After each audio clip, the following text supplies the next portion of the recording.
welcome to Fantasy Baseball Picks and Bets here on the Mayo Media Network.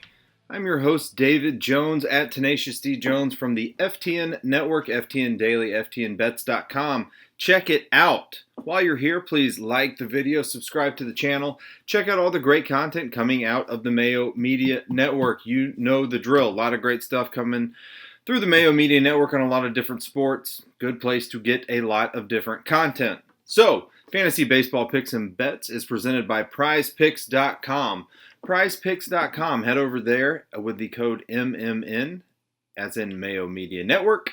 Plug in the code, get yourself a discount when you sign up. If you don't know much about Prize Picks, you are basically picking fantasy players, overs or unders. You're not building a team like we're going to do on DraftKings. You are just saying, hey, I think so-and-so, go with Carlos Correa. Is going to go over 8 fantasy points, 9, whatever they have it at. If it's under 7, I would take that tomorrow. You say over, under, you bet props. Another good thing about PrizePicks.com is you can parlay those props together, get some good odds, and you don't have to use a lot of money to get a big return. If you're into parlaying, I guess it would be a good idea to maybe stack some teams over on PrizePicks.com. I'm just thinking out loud here if you want to do some parlaying. But yeah, check it out. Use the code MMN, Mayo Media Network, at PrizePicks.com. Let's talk about the DraftKings MLB slate for Friday. Big one. Usually have a big one on Friday. 100K up top on DraftKings if you play at the right contest. If you're not trying to get in the top 20%, then play some cash games. Just double your bankroll. Double that up a few times and go into the big contest. Try and land a big one. But be cautious with your money here. You're just trying to make money daily. You don't have to swing for the big prize every single day. I think tomorrow or Friday, whatever day you're watching this, is actually a pretty good day to play some cash games because we have some pitchers up top that you are going to jam into your lineup. So the Washington Nationals game got pushed back from Thursday to Friday, making Max Scherzer move over to Friday. He's going to start against the Giants. We know Max Scherzer, one of the greatest pitchers of all time, 27.1 fantasy points per game on the season, going against the Giants, who are actually I think a pretty good team. I've been saying that all season. The record shows it. They have the Padres and the Dodgers they're dealing with, but overall, pretty good team. Doesn't matter. I probably don't want to take San Francisco traveling across the country to go play Max Scherzer.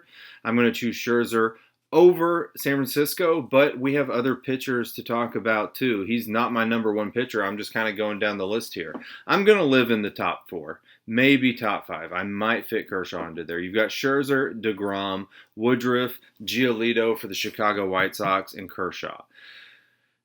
Second highest priced pitcher is Jacob DeGrom. I think you just have to play him as your number one guy. So you're paying up for pitcher, at least I am tomorrow on DraftKings. You pair 2 of these guys together, I mean, you could get damn near 80 points. Fading that much from a pitcher, if you hit the right combination, you're just not going to win. If you get the wrong combination out of these 4, you're probably getting 65 to 70 points. And that's still a ton, especially to come back in baseball. I think tomorrow or Friday, again, whatever day you're watching this, you pay up for pitchers and you find some value bats. I don't even care if you stack them or not. Just get some value bats in there to let you get these pitchers. Jacob DeGrom, 11-3 on DraftKings. 0.62 ERA on the season. He's only played 7 games, had an injury, kept him out of a couple, 93 strikes on the season. He played the Padres last time out, 7 innings pitched, 3 hits allowed, 39.4 fantasy points, but only in 85 pitches. He's been working his way back since the Colorado game on the 25th of last month, 63 pitches, 70 pitches, 85. He can get up to 90, maybe 95 against San Diego on Friday. And look, you can't fade the guy right now. He's too good. Best pitcher in the league for sure. 11 Ks against that Padres team last time out. He has, in the MLB, allowed only 25 hits so far this season. He has the best walk rate on the season. He's only allowed 8 walks on the entire season, those 7 games. He averages 34.9 fantasy points per game. Yeah, 34.9. He got 39.4 last game. And he's the best in the MLB in hits and walks. And I don't know about runs allowed. I didn't pull that up, but I would assume pretty good because he has a .62 ERA. It's got to be him. Jacob DeGrom, got to be your top arm. got to get him in there. I don't know how popular he'll be. Probably pretty popular. I don't see a ton of people spending up on both pitchers because they're going to want to stack teams.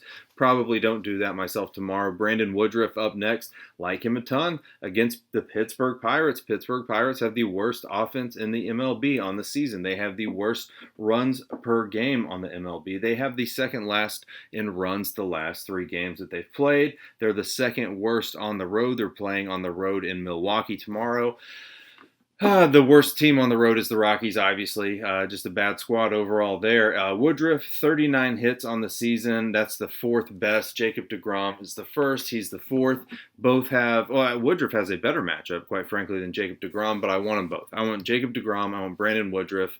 Giolito, Detroit has been ticking up a little bit. Sometimes they hit good, sometimes they don't. It just kind of depends. Giolito, have a ton of respect for him.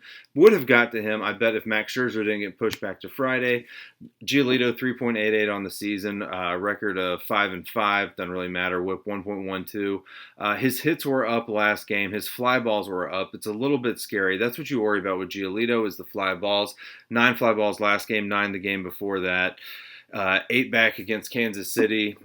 Ground ball stuff's not there. Strikeout stuff is, though. Double-digit strikeouts in 2 of the last 3. Almost got there against Detroit last time, the team he's going to be facing on Friday night. He put up 21 points, fantasy points, against this Detroit team. They got hot against him, hit 3 homers, 4 earned runs in those 7 innings pitched, but I think Giolito's better than that.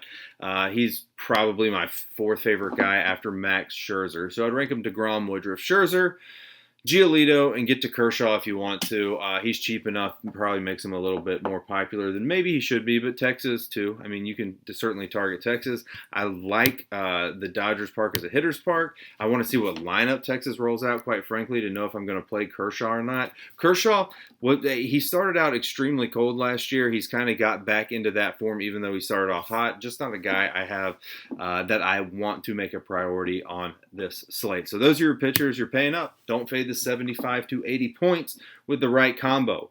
DeGrom and Woodruff, they should get it done. That's who you want to play.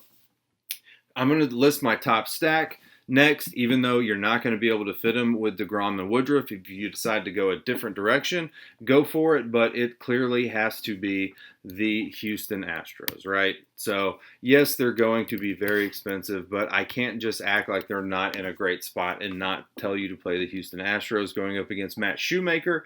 Matt Shoemaker, 7.28 ERA on the season, has lost all of his games he started except 2. He started 9 games or pitched in at least 9 games. Started the 9 games. It looks like one he didn't start in because he got absolutely obliterated, and that was against the Kansas City Royals. The last game that he played in, Kansas City Royals were pretty chalky because they were going up against Shoemaker. My God, the Astros should rip him apart. They put up a ton of runs on Thursday night again. On the season, they have the most runs on the season, 5.38 per game, 7 runs average over the last 3, not including Thursday night. They strike out the least amount in the MLB at 7 strikeouts, 7-ish strikeouts per game, 7.08 strikeouts per game, and the second most walks on the season, which is good, which is what you want. So they don't strike out. They have the most runs on the season, and they walk a ton. Not on the season over the last 3 games, to be fair, but still. I mean, you're looking at the strikeout stuff, I am at least, and the runs a little bit more. Shoemaker, very bad. 8 earned runs last game. Did I say this? 6 hits allowed, 9 runs total, 8 were earned, 1 home run, 2 walks, only 1 K, 38 pitches, and only got 1 out when he started in that first inning. You probably remember that. The Houston Astros went all the way through the lineup, obviously, because they put up 8 earned runs on him, 9 total. Yeah, and look, it's Shoemaker, 7.28 ERA. He's giving up hits every single game. It wasn't only to the Royals. If I'm scrolling back looking, I do not see a game where he's given up less than 4 hits. I do not see a game where he's made it to 100 pitches. I do not see a game where he hasn't allowed a run except for 1 against Detroit. What I do see is a game where he allowed 8, 5, 1, 2, 5, 0, 8, 2, 5, 4. He allows runs. And he's going against the best offense in the league.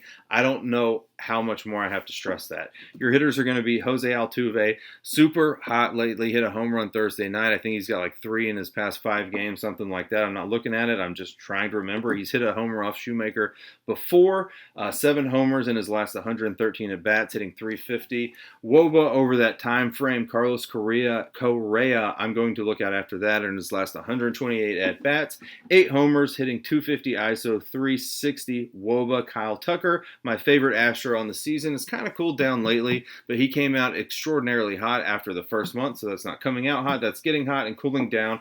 His last 122 at-bats, 6 homers, 230 ISO, 370 WOBA. Jordan Alvarez, he hits Shoemaker pretty well. Shoemaker's a righty. He can hit righties well. 27 at-bats, 4 home runs. Is that right? Let me double check that. Is that right for Alvarez? Alvarez. No, I wrote that down wrong. Last 93 at-bats, 4 home runs, 350 WOBA, 220 ISO against righties. You're going to want to go with him. Chas McCormick, home run guy.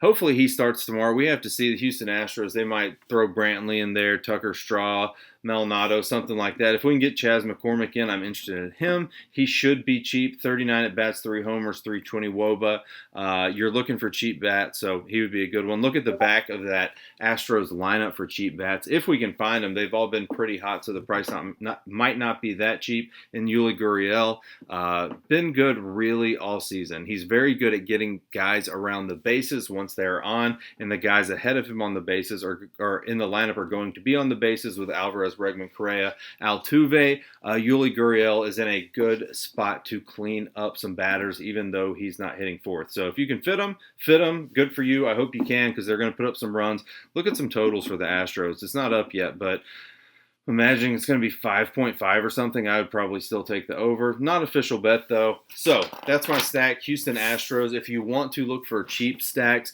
I'm looking at the back end of the Cincinnati Reds, starting with Tyler Stevenson on down. I'm looking at the Milwaukee Brewers, looking at probably Garcia. He might be too much. Ames, Peterson, Jackie Bradley even. I'm looking at the back of lineups to save money tomorrow. That's what you probably want to do if you want to stack. I probably will be picking off some bats. Here are some bats that I will be picking off of. These are going to be value bats. What I can see so far that's going to be happening on Friday, as far as lineups go, make sure these guys are playing. Lineups aren't out yet, obviously. Taylor Ward going against Merrill Kelly. He's only $2,800 for the Los Angeles Angels, going to the Humidor, which I still think is a pretty good hitter's park. Not as good as it used to be in Arizona once they started messing around with it.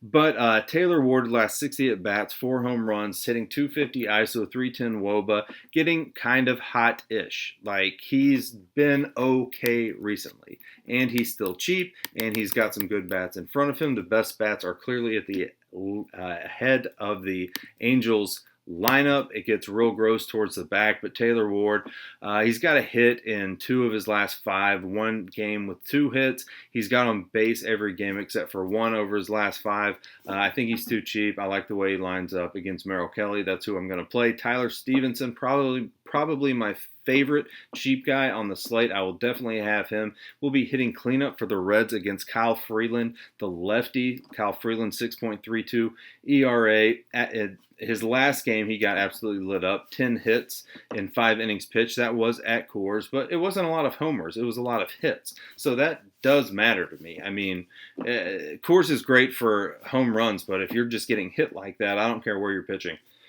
Excuse me. So Tyler Stevenson, last 29 at-bats, 2 homers. I'll play him.